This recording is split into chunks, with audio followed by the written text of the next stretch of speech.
Welcome back to the Book Nook, take 2. I actually did this whole video and realized that I had forgotten to put on a mic.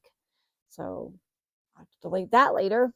But recently it was my birthday and I got to do a little birthday haul. And I also want to say, I don't know if you noticed, but behind me I have a sign and it says, "Cool kids read books." And my daughter actually got me that for Christmas. And I just rearranged my bookshelves and put it up there. So let's get it started. Again, take 2. Okay, so recently was my birthday, like I said, and I got to go birthday shopping. And although a lot of people go to Barnes & Noble or Books A Million, which is great, I am a thrift store girl, as y'all know. So I went to my local thrift store. It was actually like a spur of the moment thing. I was kind of like trying to wait for my next appointment. I had one appointment and then I had to, wait for my next appointment. So I ended up killing time and I'm going to, so it was impromptu. But let's start talking about the books. First book I want to talk about is The Battlefield of the Mind. I actually bought this for someone else to give to someone else. I read this book many, many years ago. And when I saw it, I thought of somebody else. So I'm going to give it away. But if you don't know anything about Joyce Meyer, she's lived a very interesting life. She is a big, she has a big ministry and everything. And I don't agree with everything, but I will say this book was one of the best books I've ever read. And it helped me a lot to grow and to get past some of the things. And it's all about the battle being in your mind. So it was really good. She has a great testimony. And for that, that's why I recommend that one. And so when I saw it, I was like, I'm going to get that to him. The next one is The Call by Adam Hamilton. And it's about the Apostle Paul. It talks about, I'll read this to you, this little insert. It was really cool. It says, what would lead a first century rabbi to travel thousands of miles by sea and land to be beaten, imprisoned, and ultimately beheaded for his faith? It was a call to turn the world upside down. This is the story of the Apostle Paul, whose writings have shaped the lives of 1/3 of the world's population, and man second only to Jesus in his influence on Christian faith, and whose witness defines what it means to follow Jesus Christ. And it's a little study about the Apostle Paul. So I want to study this probably over the summer when I have time. I don't even know how many pages it is. Somebody else has already read it and they've already marked stuff in it. I kind of like that. I think that's fun. So yeah. So I actually studied one of his books years ago, like 15 years ago. It was called The Way. So when I saw this name, I was like, I know him, and looked it up, and definitely he was the same guy. So this book is called The Pursuit of Happiness by A.W. Tozer. And I'll read the back of it. It says, The Pursuit of God is an enduring Christian classic written by renowned pastor and theologian A.W. Tozer more than 65 years later. The words Tozer penned on a train from Illinois to Texas echo across the decades to resonate with power in the heart of anyone longing for a deeper experience with God. This devotional masterpiece is a thought-provoking, spirit-enlivening, and invitation to think deeply about your faith, even as you come alive to God's presence, surrounding, sustaining, and yes, pursuing you. This book is the modest attempt Tozer wrote to aid God's hungry children to find him. If you are hungry, the pursuit of God will lead you to the only one who can satisfy your soul. And A.W. Tozer was an amazing man of God, and a lot of his thoughts and quotes are just so profound. So when I saw this, I believe I have read this. I think I did many years ago, but this will be my copy and I borrowed it. So my other one, so this will be mine and I can mark in it and annotate it. And yeah, I'm looking forward to that and really take my time with it. And the next one is Loved to Life. It's a 40-day pilgrimage with Love himself that will change your life. And it's by Ann Voskamp. So it's a 40-day devotional. I'm sorry, Ann Voskamp. I've read a couple of her books. I really love her writing style and everything. And like the back, it says, an invitation to the very hearts of Jesus. The life you want is found only in the one who is life.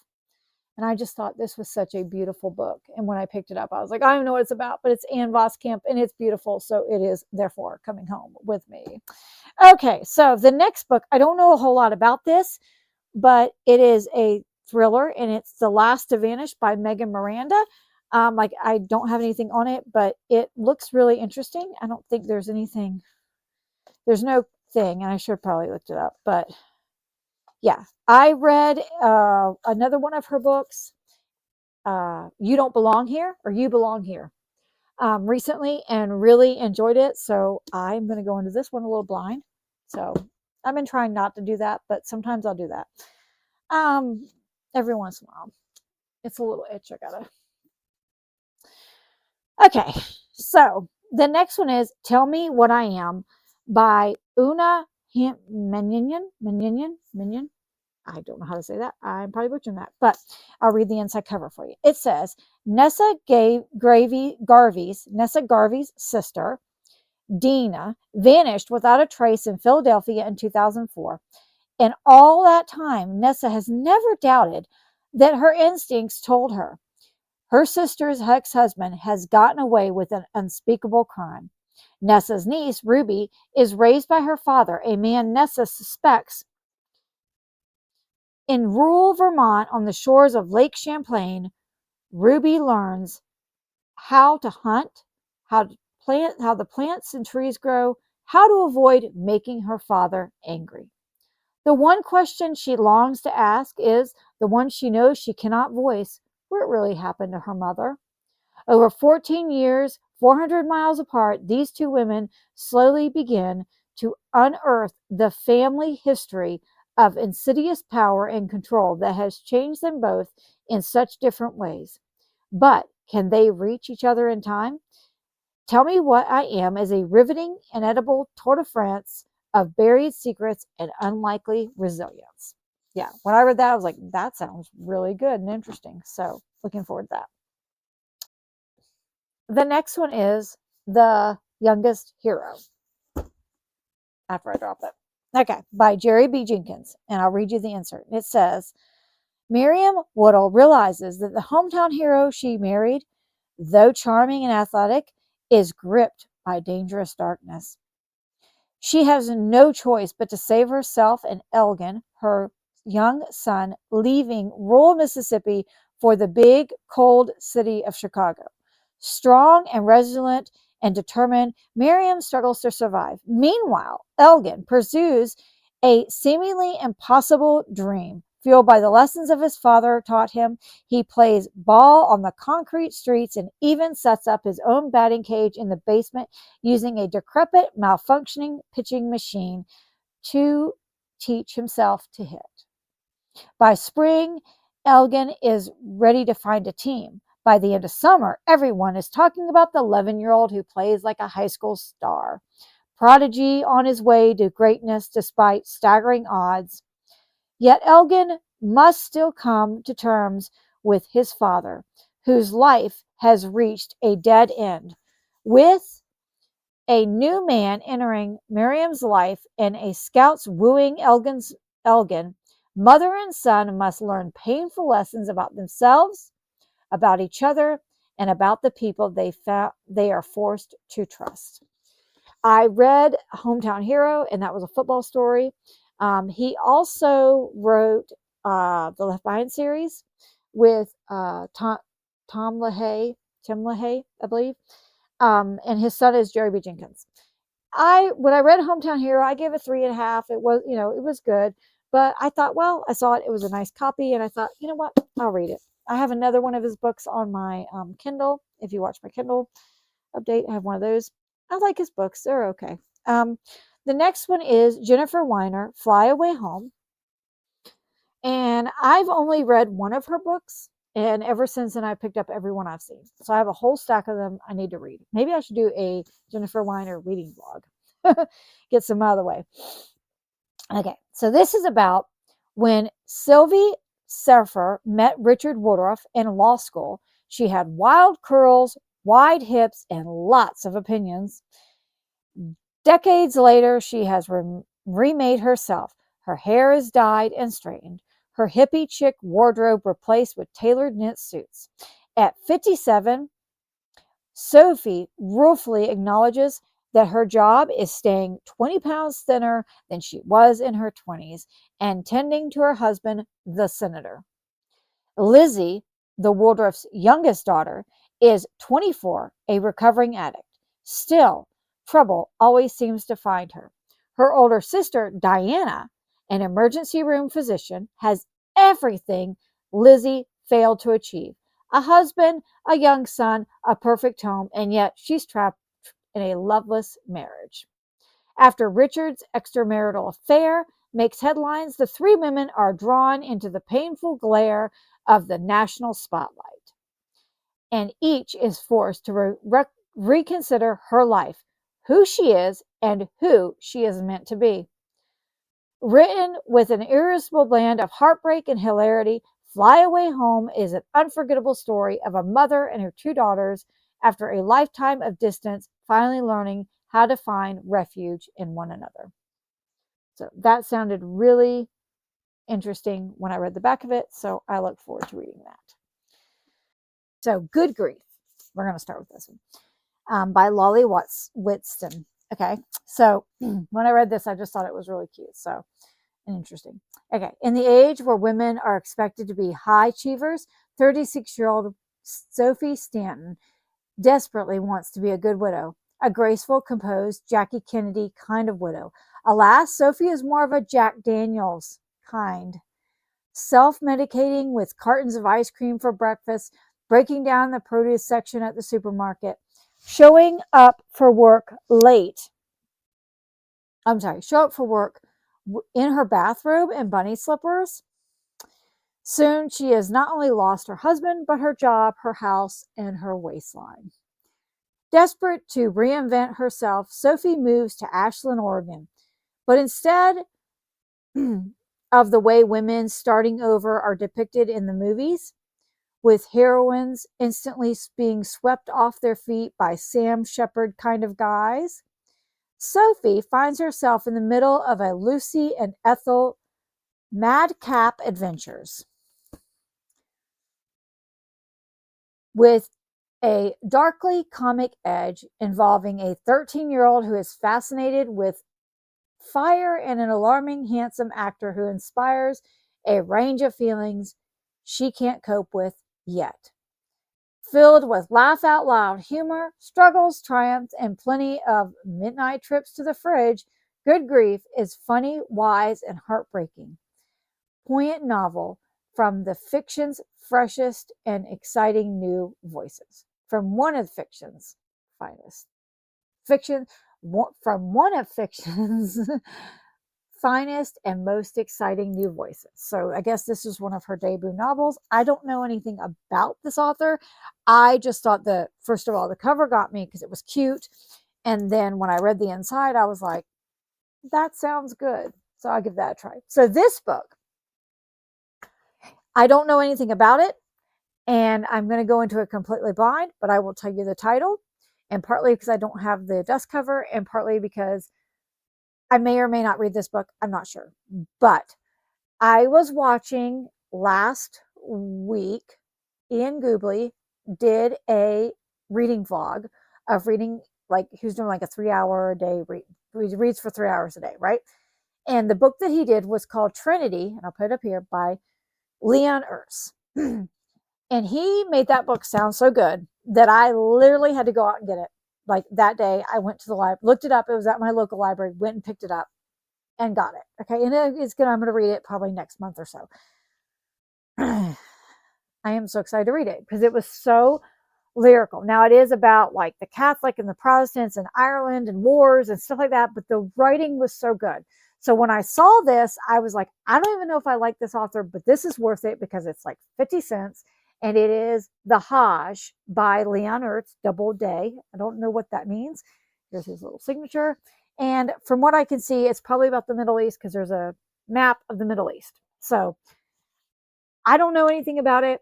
When I read it, I will tell you, but this is what I know so far. This writing in the other book was so good. I just thought, I saw it. I was like, pick it up.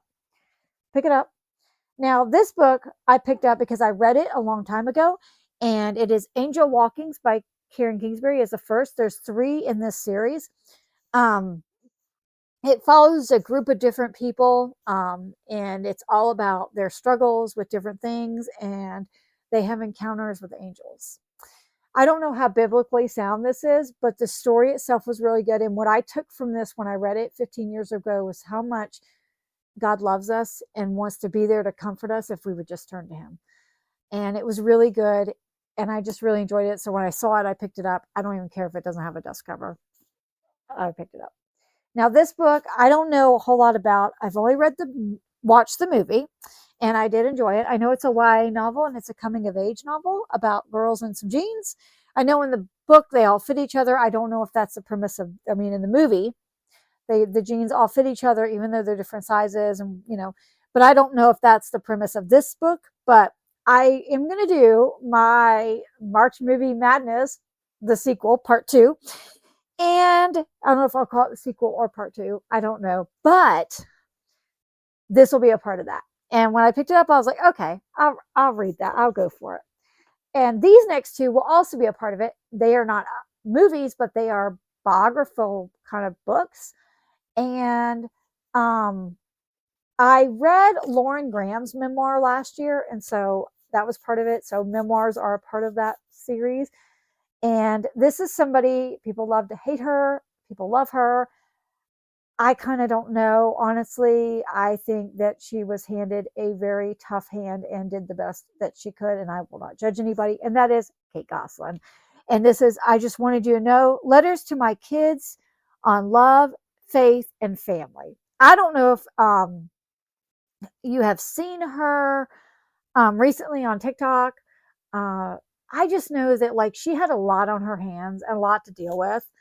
And I just can't, I don't know. I just can't judge because I don't know. I think there was a lot of things that we didn't see as the public eye, and we just assumed that we know. And you know what? She's going to have to live with her decisions. It's just her decisions were on screen and for the world to see. So, yeah. So I think she did what she thought was best for her children at all times. But yeah, so this. And then when I was leaving, I saw this and I was like, well, I've got to. How could I not? How could I not? Okay. And this is from surviving to thriving with twins and sextuplets. And this is their book. Now him, I don't give as much grace. He has not handled himself as well on social media. I will say that. She has handled herself and been composed. He has not handled himself very well. Again, do I think there's 2 sides to every coin? Absolutely. I wasn't there. I don't know. I only saw what the cameras let me see, right? So who knows? Were they handed a, I don't know. I probably, you know what? I don't know. I know now I'm seeing some things I'm not liking very much, but and that's from just his mouth. So maybe he deals with some things. He probably deals with stuff. Also, my daughter gave me this, and she gave me some other things, but she gave me this for my birthday, and I just want to show you because it's book related and it's books. And it says Wuthering Heights, Emma, and Little Women. That's what it says. Yeah. And I think it might be a planter. Yes, it actually is a planter. And so I don't know if I'll put plants in it, but I might actually put plants in it. I don't know. We'll see. But yeah, needless to say, I just thought that was cute and I wanted to share that. And overall, I had a really good birthday, and I am looking forward to reading these books, and I've got to go find homes for them on my shelves. But you know what? It's okay. It's not a bad hobby. I paid $9 for all of these. That is not bad.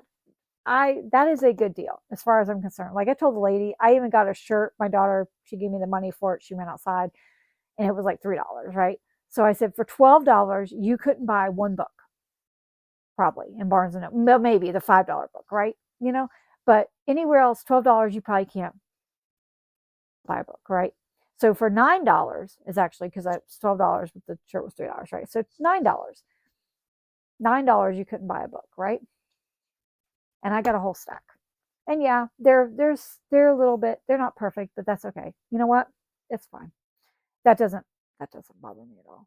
I just look forward to reading them and enjoying them. And if I don't like them, I'm not out a lot of money. At the end of the day, that's what's cool about it. So this is the end of my book haul. Probably the first of a few, maybe many. I don't know. During the year, I love doing these.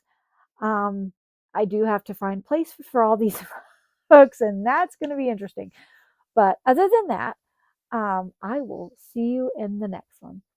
Okay, bye bye.